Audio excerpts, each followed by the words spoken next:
How did we go from pulling hemp ropes in sand to building 1,000-foot skyscrapers with the touch of a button? For 4,500 years, humanity has been fighting an unrelenting war against gravity, evolving from wooden wheels and animal sinew to autonomous robotic giants that lift loads heavier than a fully fueled aircraft without a single human hand on the mechanism. Every civilization that built upward was constrained by its ability to lift. The Egyptians moved 2.5-ton granite blocks with ramps and human muscle. The Romans multiplied human force through compound pulley systems and treadwheel cranes. The medieval cathedral builders raised stone vaults 40 meters above the ground using wooden gin poles and hemp rope. The Industrial Revolution added steam. The 20th century added steel cables and hydraulics, and 2026 added sensors, algorithms, and autonomous decision-making. In this documentary, we examine the mechanical breakthroughs that finally let us conquer the vertical limit, and reveal how the gear ratios, counterweights, and cable geometries of the ancient world directly encode the physics of the most sophisticated lifting machines ever built. Modern skyscrapers should not be possible. The loads involved: structural steel members weighing hundreds of tons, concrete pours measured in thousands of cubic meters, glass facades spanning entire city blocks, exceed the lifting capacity of any machine in history by orders of magnitude. Yet high-tension steel lattice booms and sensor-controlled hydraulic systems make it look effortless. We are tracing the engineering DNA of the crane, from the primitive gear ratios of the ancient world to the AI-assisted counterweight systems of 2026, and showing how the physics of verticality has been mastered through 4.5 millennia of mechanical evolution. Every gear ratio refinement, every cable material advance, every load monitoring innovation in that timeline connects directly to the machine that assembled the building outside your window. This is 4,500 years of lifting engineering, and the physics has never changed, only our ability to exploit it. Beneath every modern skyline lies a hidden history of manual levers, wooden pulleys, and the pure mechanical genius of our ancestors. The tower crane assembling a glass skyscraper in 2026 is the direct descendant of the stone lifting devices that built the temples of ancient Greece. Not metaphorically, but mechanically. The wheel and axle, the compound pulley, the counterweight, the lattice boom. Every fundamental element of a modern crane was invented, refined, and optimized long before the Industrial Revolution. What changed was not the physics. What changed was the materials, the power source, and the intelligence of the control system. In this documentary, we trace 4,000 years of lifting technology, from the ancient ramp and lever to the autonomous hydraulic crane, and reveal the incredible engineering journey that transformed primitive lifting into the precise science of modern high-rise assembly. The machine that defies gravity today is built on the genius of engineers who worked with wood, rope, and human muscle thousands of years ago. The Egyptians did not have cranes. What they had was something in many ways more impressive: a complete systems engineering approach to the problem of moving massive objects using only human muscle, wooden levers, and the geometry of inclined planes. The Great Pyramid of Giza required the placement of approximately 2.3 million stone blocks, each averaging 2.5 tons, some exceeding 80 tons, over a construction period of approximately 20 years. The mathematics of this achievement, averaging 12 blocks placed per hour, every hour, for 2 decades, implies a logistics and lifting operation of extraordinary sophistication, operating without any mechanical device that multiplies force beyond the lever and the inclined plane. The lever is the simplest possible lifting machine: a rigid beam pivoting on a fulcrum, with the load on the short side and the effort on the long side.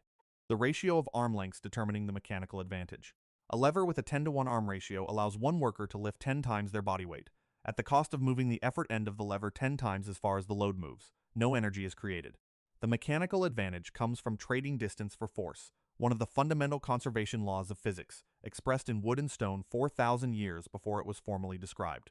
The Egyptians used levers in series, rocking stones onto wooden sledges, using counterweighted levers to tilt and raise them, using ramps of compacted rubite to drag them to progressively higher levels. The ramp is itself a machine, an inclined plane that trades vertical distance for horizontal distance, reducing the force required to raise a load by the ratio of the ramp length to its height. A ramp rising 1 meter over 10 meters of horizontal distance requires 1/10 the lifting force of raising the load vertically, at the cost of moving it 10 times as far. The Greeks developed the first purpose-built lifting crane around the 6th century BC, a simple gin pole or sheer legs device, a wooden spar held vertical by guy ropes and fitted at the top with a single pulley through which a rope ran down to the load. The mechanical advantage of a single pulley is one: it changes the direction of the force but not its magnitude. The compound pulley, the block and tackle, multiplies force in proportion to the number of rope segments supporting the load. A 3-purchase tackle system, with 3 rope segments running between the fixed and moving blocks, multiplies the applied force by 3. The Romans developed compound pulley systems of considerable sophistication. The polyspastoes described by Vitruvius, with 5 pulley sheaves arranged to give a mechanical advantage of 5, allowed 5 men to lift a load that would require 25 without the machine. Their treadwheel crane, a large wooden wheel turned by workers walking inside it, driving a drum around which the lifting rope wound converted continuous human walking effort into continuous lifting force, operating at a mechanical advantage determined by the ratio of wheel diameter to drum diameter. A treadwheel crane with a 2-meter wheel and a 20-centimeter drum gave a 10-to-1 mechanical advantage. One worker walking inside the wheel could lift 10 times their body weight, continuously, for hours. The Romans used these machines to place the massive stone drums of their temple columns, each drum weighing up to 10 tons, with a precision that no purely manual operation could achieve. Medieval cathedral builders inherited Roman crane technology and pushed it to its structural limits. The timber gin poles and treadwheel cranes that raised the stone vaults of the Gothic cathedrals were operating at the absolute edge of what wood and hemp could achieve. The limiting factor was not mechanical advantage. The block and tackle systems were adequate, but material strength. Hemp rope stretches under load and degrades with repeated stress cycling. Timber frame structures flex and distort under heavy dynamic loading. The catastrophic failure of a crane during the construction of a major cathedral, lifting a multi-ton stone drum 30 or 40 meters above the ground, was not merely an engineering setback. It was a structural disaster with lethal consequences. Every advance in crane technology through the medieval period was driven by the need to reduce the probability of rope or frame failure at the moment of maximum load. The shift from single boom gin poles to the timber derrick, a boom hinged at its base and supported by guy ropes, capable of slewing to move loads laterally as well as vertically, represented a fundamental expansion of crane functionality. A derrick could position a load horizontally, as well as raising it vertically, enormously increasing the precision with which heavy stones could be placed. The Industrial Revolution transformed crane engineering by replacing the limiting materials, wood and hemp, with materials of entirely different performance characteristics.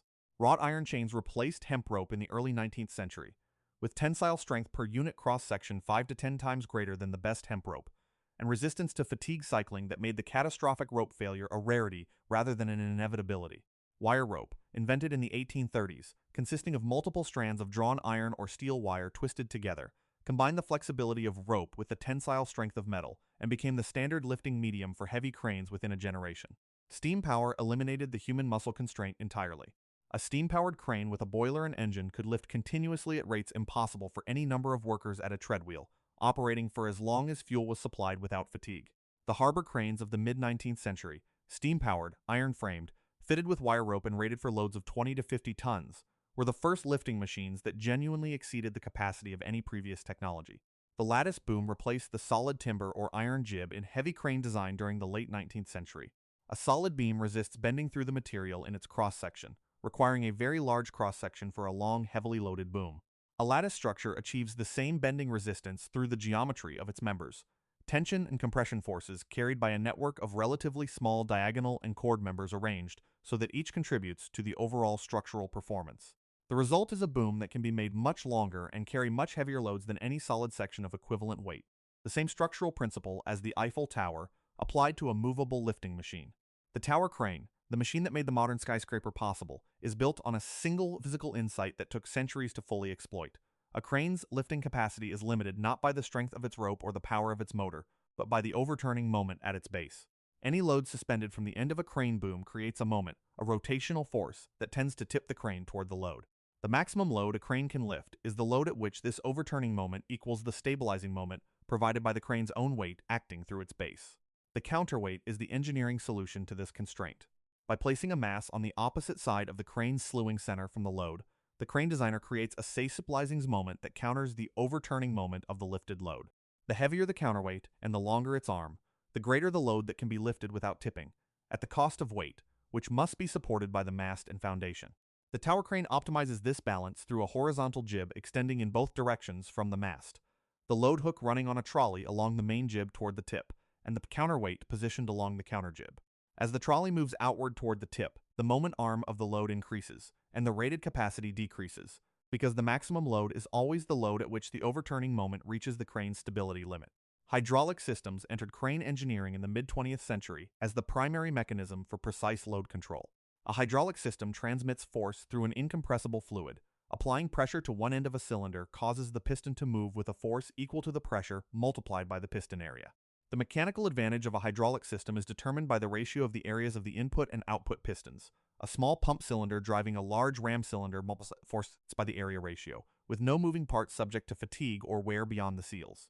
The self-climbing tower crane, which builds itself upward as the structure it is erecting rises. This is one of the most elegant mechanical systems in construction engineering.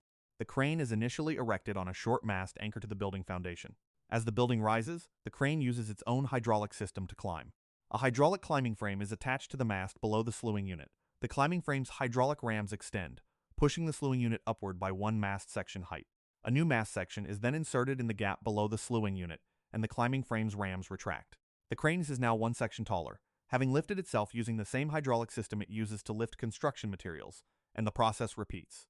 A tower crane on a major high-rise project may climb 50 or more mast sections during construction, assembling itself upward in pace with the building it is building. The tower crane of 2026 is not a mechanical device with a human operator. It is a sensor-integrated cyber-physical system with a human supervisor. The distinction is significant. Every major operational parameter, load weight, boom angle, wind speed at multiple heights, rope tension, structural stress in the mast and jib, slewing speed, hook position in 3 dimensions, is measured continuously by onboard sensors and transmitted to a real-time monitoring system that operates independently of and faster than human reaction time.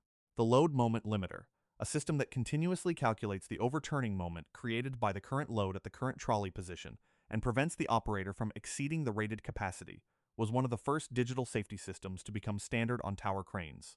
Its descendants now include systems that monitor mast vertical alignment, detect abnormal oscillation frequencies in the rope or structure that may indicate incipient mechanical failure, and provide the operator with continuous real-time feedback on the structural state of the machine.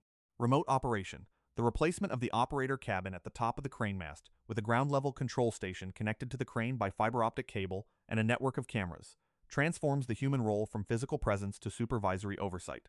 A remote operator managing a crane from a climate-controlled ground station, with multiple camera feeds providing views that the traditional cab operator could never have, and with haptic feedback systems that replicate the physical sensation of load movement, can achieve positioning precision equal to or greater than traditional cab operation, without the fatigue, the vertigo, and the safety risk of working 40 meters above the ground in adverse weather.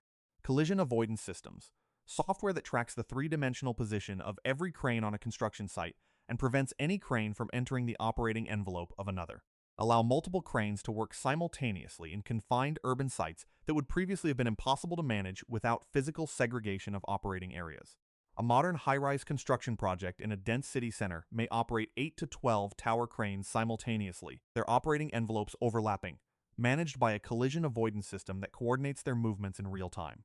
The same software that prevents crane collisions also optimizes lift sequences, calculating the most efficient order and routing for a series of lifts to minimize total crane operating time, reduce the number of repositioning movements, and balance the load on multiple cranes across the work program.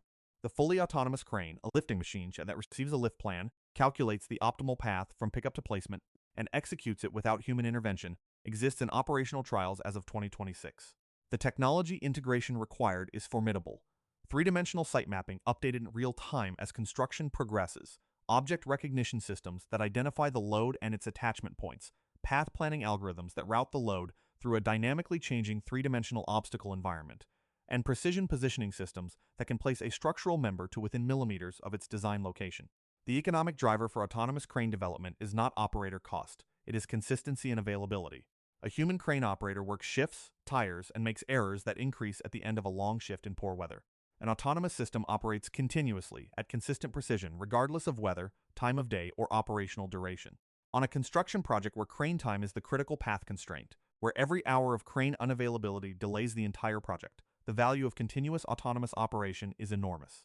Swarm robotics applied to construction lifting represents the next evolutionary step beyond the single large autonomous crane. A swarm of smaller coordinated lifting units, each individually limited in capacity but collectively capable of managing loads far beyond any individual unit, can assemble complex modular structures by approaching the assembly problem as a distributed coordination challenge rather than a single crane capacity problem. The individual units communicate, negotiate task allocation, and adjust their positions relative to each other and the load in real time. The system is inherently redundant. The failure of one unit reduces total capacity but does not halt the operation. The frontier beyond terrestrial autonomous lifting is extraterrestrial. Lunar construction, the assembly of habitats, infrastructure, and manufacturing facilities on the lunar surface, requires lifting systems adapted to 1/6 Earth gravity, vacuum conditions, and temperature extremes that no terrestrial crane can survive. The reduced gravity changes the fundamental dynamics of every lifting operation. Loads that weigh 1/6 as much on the moon as on Earth require 1/6 of the lifting force. but the inertia of a load in motion is unchanged, meaning that the control challenge of stopping and positioning a moving load is identical to the terrestrial case, despite the reduced weight. 4,500 years ago, an Egyptian engineer calculated the slope of a ramp and the length of a lever arm, and organized 2,000 workers to move a block of granite into position. Today, an AI system calculates the path of an autonomous crane arm and coordinates a swarm of robotic lifters to assemble a modular structure without human hands touching the load. The physics of mechanical advantage, counterbalance, and load moment that the Egyptian engineer understood empirically is the same physics encoded in the algorithms of the autonomous crane. Gravity has not changed, only the sophistication of our resistance to it has.